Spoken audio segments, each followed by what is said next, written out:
స్తున్నాను. ఎలాగున్నారండి? ప్రభు మహాకృపలో మీరంతా క్షేమమే కదూ. ప్రభు అయిన యేసుక్రీస్తు నామమున మీకు నా హృదయపూర్వక శుభాలు, వందనాలు. నేటి దిన వాక్య ధ్యానం కొరకు ప్రొవర్బ్స్ చాప్టర్ 28 వర్స్ 21, సామెతల గ్రంథం 28వ అధ్యాయం 21వ వచనం. పక్షపాతము చూపుట మంచిది కాదు. వాక్య ధ్యానం కొరకే ప్రార్థన. కృపగల మా తండ్రి, మీ వందనాలు. నేడు చదవబడిన ఈ వాక్య భాగం ద్వారా మీరు మాతో మాట్లాడి మమ్మల్ని బలపరచండి. యేసుక్రీస్తు నామములో ప్రార్థిస్తున్నాను తండ్రి, ఆమేన్. చదవబడిన ఈ వాక్య భాగంలో మానవ జీవితానికి ఏది మంచిది, ఏది మంచిది కాదు అనేటటువంటి విషయాలను తెలియజేసే గ్రంథం పరిశుద్ధ గ్రంథం. ఆ పరిశుద్ధ గ్రంథంలో ఉన్నటువంటి మాటలు దేవుని మాటలు. ఆ దేవుడు ఎవరు అనంటే నిన్ను నన్ను సృజించినటువంటి సృష్టికర్త. మన జీవితానికి దేవుని మాట చాలా ప్రధానమైంది.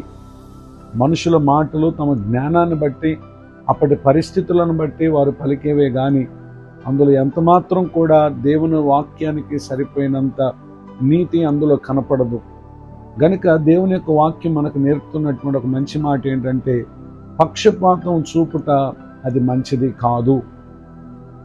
ప్రస్తుత సమాజంలో విచారకరం ఏంటంటే, సంఘంలో అనేక చోట్ల పలు విధములుగా మనుషులు ఒకరి ఎడల ఒకరు పక్షపాతం కనుపరుస్తూ ఉన్నారు.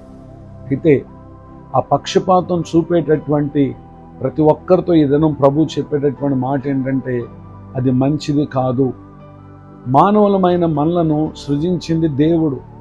గనుక ఒకరి యొక్క జ్ఞానాన్ని బట్టి, మరొకరి అజ్ఞానాన్ని బట్టి, ఒకరి సంపదనను బట్టి, మరొకరి భేద స్థితిని బట్టి భూమి మీద తోటి వారి ఎడల పక్షపాతం చూపటం అది సృజించినటువంటి దేవునికే వ్యతిరేకంగా మనం ప్రవర్తించినటువంటి వారం అవుతాం. గనుక మనసులోనైనా ఎవరి విషయాల్లో మనం పక్షపాతం చూపుట మంచిది కాదు.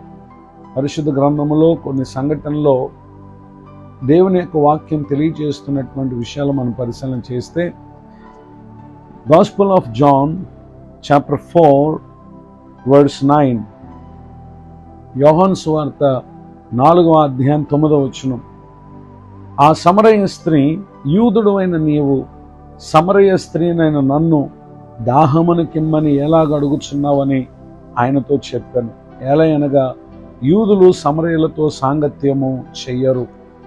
చదవబడినటువంటి ఈ వాక్య భాగంలో ఎవరు యూదులు, ఎవరు ఈ సమరయులు అంటే, నాడు సొలొమోను కుమారుడైనటువంటి రెహబాము కాలంలో ఇశ్రాయేలీలు 2 రాజ్యములుగా విభజించబడ్డారు. వారిలో యూదులుగా ఉన్నటువంటి వారు యెరూషలేములో నివాసం చేశారు. అనగా యాకోబు సంతతిలో యూదా అనేటటువంటి అతని సంతతికి చెందినటువంటి వారు, బెన్యామీను సంతతికి చెందినటువంటి వారు రెహబాము పరిపాలన కాలంలో వారు యెరూషలేములో నివాసం చేశారు. అతని కాలంలోనే మిగిలినటువంటి వారందరూ కూడా వారు షోమ్రోను అనేటటువంటి పట్టణానికి వెళ్ళి, యెరోబాము అనేటటువంటి వ్యక్తి వారికి రాజుగా ఉండి, అక్కడ వారు ఉత్తర ప్రాంతంలో తమ రాజ్యాన్ని ఏర్పరచుకున్నారు. యూదులు యెరూషలేము అనగా దక్షిణ ప్రాంతంలో వీరు నివాసం ఏర్పరచుకున్నారు. అప్పటి నుండి వీరు ఒకే తండ్రికి పుట్టినటువంటి బిడ్డలైనప్పటికీ ఒకరి పట్ల ఒకరికి ద్వేషము, ఇలాంటి వ్యక్తిత్వాన్ని కనపరుస్తూ వచ్చినటువంటి వారు యేసుక్రీస్తు ప్రభు కాలంలో కూడా ఆమె అంటుంది కదా, మేము సమరయులమని. పాత నిబంధన గ్రంథంలో షోమ్రోను అని మనం వింటాం. కొత్త నిబంధనలో దానిని సమరయగా పిలువబడింది. ఇప్పుడు ఆమె యెరూషలేము నుండి వచ్చినటువంటి యేసుక్రీస్తు ప్రభు వారి గురించి అంటుంది, నువ్వు యూదుడవు, మేము సమరయులం, నన్ను దాహమునకిమ్మని ఎలాగ అడుగుతున్నాం అని చెప్పి ఆమె పలుకుట ఇక్కడ మనం గమనించాల్సినటువంటి విషయం. నిజమే, పెట్టే ఆహారం విషయంలో, ఇచ్చేటటువంటి తీర్చే దాహం విషయంలో, కలిసి జీవించే విషయంలో కొందరు ఎడబాటుగా ఉండేటటువంటి ప్రయత్నం చేస్తారు. ఈ మాటలు వింటున్నటువంటి నా ప్రియ సహోదరి సహోదరులు, ఆమె భౌతిక సంబంధమైన దాహం ఇవ్వటానికి వెనుకాడింది కానీ ఆమె నిజమైనటువంటి దప్పికను యేసుక్రీస్తు ప్రభు తీర్చారు. గనుక ఆమె సమరయ ప్రాంత ప్రజల దగ్గరికి వెళ్ళి యేసుక్రీస్తు ప్రభును పరిచయం చేసింది. సమరయులందరూ కూడా యేసుక్రీస్తు ప్రభు ఉన్న చోటికి వచ్చి వారు తమ ప్రాంతానికి తీసుకొని వెళ్ళారు. వారి మధ్య ఉన్నటువంటి ఆ పక్షపాత ధోరణి యేసుక్రీస్తు ప్రభు ద్వారా తొలగిపోయి వారు ఐక్యమవటాన్ని ఇక్కడ మనం గమనించగలం.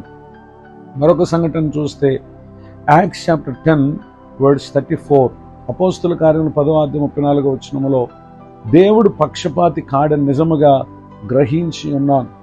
చదవబడిన వాక్యంలో కొర్నేలి అనే శతాధిపతి ఇంటికి దేవుని దర్శనం ద్వారా పేతురు, ఆ దర్శనాన్ని అనుసరించి కొర్నేలి తన పనివారిని పిలిచి పేతురున్న చోటుకు వెళ్ళి పేతురుని తన ఇంటికి అతడు పిలువనంపించాడు. ఆ చోటుకు వచ్చినటువంటి పేతురు అంటున్నటువంటి మాట, దేవుడు పక్షపాతి కాడు. నిజమే, వారు యూదులని వీరు అన్యులని పలు విధములైనటువంటి భేదాలతో ఉన్నప్పుడు దేవుడు ఒక దర్శనాన్ని కూడా పేతురికి ఇవ్వటం ముందున్నటువంటి వచనాల్లో మనం చూస్తాం. ఆ దర్శనం యొక్క భావం ఏంటో ఎప్పుడైతే పేతురు కొర్నేలి ఇంటికి వెళ్ళాడో, ఒక శతాధిపతి ఇంటికి పేతురు ఒక పామరుడు, చేపలు పట్టే జాలరి, కానీ ఆత్మతో అభిషేకించబడినటువంటి వ్యక్తి గనుక 100 మంది మీద అధికారిగా ఉన్నటువంటి వ్యక్తి ఇంటికి వెళ్ళి అతడు దేవుని సువార్తను ప్రకటిస్తూ అంటున్నాడు కదా, ప్రతి జనములోనూ ఆయనకు భయపడి నీతిగా నడుచుకున్న వారిని ఆయన అంగీకరించిన యేసుక్రీస్తు అందరికీ ప్రభువు. ఈ మాటలు వింటున్నటువంటి నా ప్రియ సహోదరి సహోదరులు, మీరు యేసుక్రీస్తునందు విశ్వాసం ఉంచారా? ఆయన అందరికీ ప్రభువు గనుక అందరినీ మనము ఏ విధమైనటువంటి పక్షపాత ధోరణితో చూడక, సామాజిక స్థితిగతులు ఎలాంటివైనా ఇప్పుడు మనం సామాజిక స్థితి నుండి ఆధ్యాత్మిక స్థితికి వచ్చాం గనుక క్రీస్తు ప్రభు ద్వారా కలుగు ఒకే ప్రేమ నిశ్చయముగా మనం కలిగి దేవుని రాజ్య వాసులుగా ఈ భూమి మీద జీవిద్దాం. దేవుడి మాటలు మన కొరకే దీవించునుగాక. ఆమేన్. ప్రార్థన. కృపగల మా తండ్రి, మీ వందనాలు. విశ్వాసులమైనటువంటి మాకు పక్షపాతం చూపడం మంచిది కాదని మీరు మాకు తెలియపరిచారు.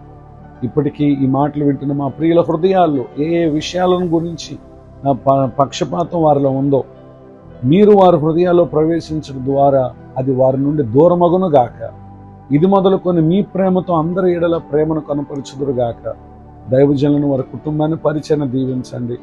నూతన సంవత్సర దయాకిరీటాన్ని పొందిన వారిని దీవించండి. మా ప్రియుల ముందున్న సంవత్సరములన్నీ కృపాక్షేమం దయచేయండి. వేదంలో, కష్టంలో, దుఃఖంలో ఉన్న వారికి ఆదరణ దయచేయండి. యేసుక్రీస్తు నామములో ప్రార్థిస్తున్నాను తండ్రి. ఆమేన్. తండ్రి, కుమార, పరిశుద్ధాత్మ దేవుడితో నడిపించును గాక. ఆమేన్. నేడు విన్న ఈ మాటలు మీకు ఆశీర్వాదకరంగా ఉంటే మీరు పొందు మేలు మాతో పంచుకునండి. మీ ప్రార్థన అవసరం తెలియపరచుటకు నా cell number 9959141897. God bless you. Have a blessed day. ఇట్లు మీ సహోదరుడు పాస్టర్ విలియం బూత్.